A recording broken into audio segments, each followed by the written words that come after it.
Listen, do you ever wonder, do I really have to constantly or consistently post on social media to make it work for my business? Well, what would it look like if you didn't? Enter the Instagram 9 grid. Or, as I like to say, the 9 grid has entered the chat. Hey, I'm Ruthie, and welcome back to the Consistency Corner, where we help founders and CEOs of brands that serve moms stop spinning their wheels on social media, get it off your to do list, and create a strategy that actually works. Today, I'm pulling back the curtain on why I decided to use a 9 grid on one of my profiles in this season. Not just in theory, but like in practice. You can go look at it. It's actually up right now. Because sometimes the decision making behind the scenes is just as valuable as a step by step tutorial. So I'm sharing how I landed on this decision. Now, if you're like, what is a 9 grid? I have a full breakdown in an episode that we'll link in the show notes where we go over exactly what is a 9 grid, when should you use it, frequently asked questions around the strategy, and how to create one. But in short, it's like a magazine cover or mini website or just a static 9 posts on your Instagram where you don't post anymore, but it's really intentional in what content we put in that grid so that when someone lands on it, they realize like, oh, these posts all go together. So today, I want to talk a little bit more about why I personally chose to use a 9 grid this quarter. So we're going into Q4. My plate is freaking full. All right. Halloween, Thanksgiving, Christmas, my birthday, fall sports, football games. Like it's busy. Life is busy and it's fun. And I wanted to have a little bit of fun on social media in this particular season.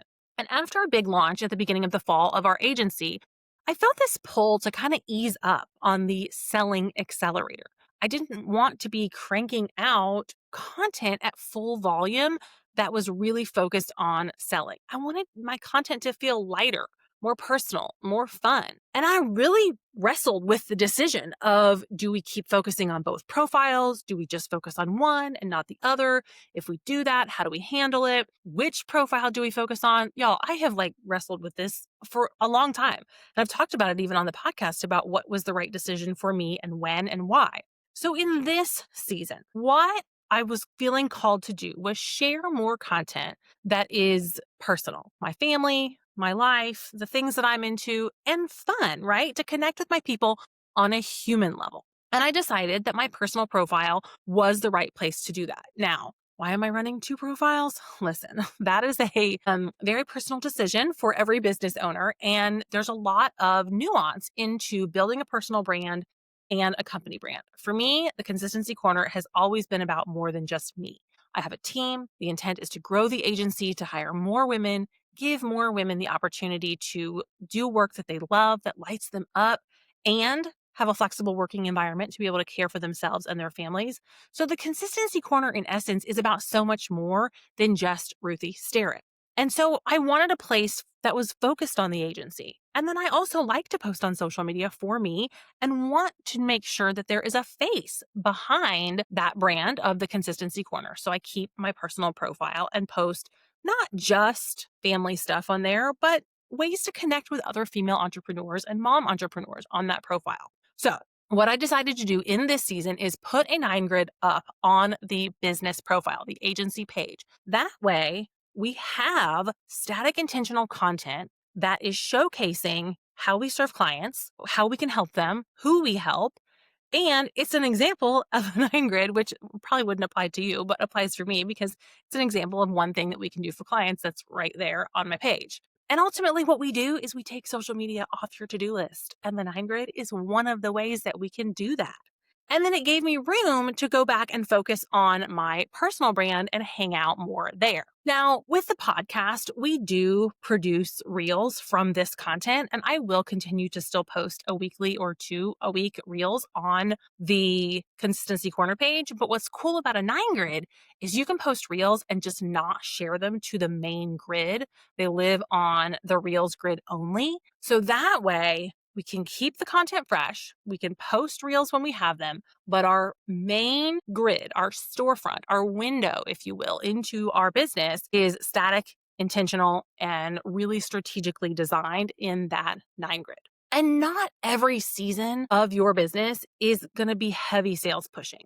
We talk about campaign calendars, and that's because there should be times that we're really pushing on the accelerator and selling and having a launch or a specific campaign around an offer. And then there's going to be times that we're going to pull back and we're going to have more nurture style content where we're just connecting with our audience. There's going to be times that we're more focused on top of funnel and getting more new eyes in front of our content.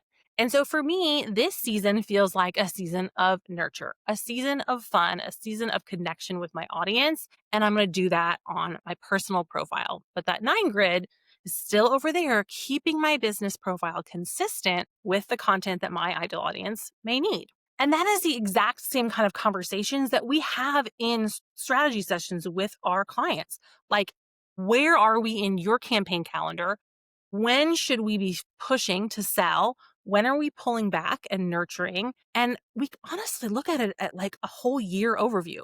The year can change. We revisit it quarterly to kind of make sure and do a pulse check of where you are. But it's nice to know that you don't always have to be selling all the time, because guess what? People don't go to social media to be sold to 24/7. They go to social media to connect as humans, to feel something, to be entertained. Are they sold to there? Yeah, absolutely. Do you need to sell on social media? Yes, you do. But it's okay to pull back and not do it all the time.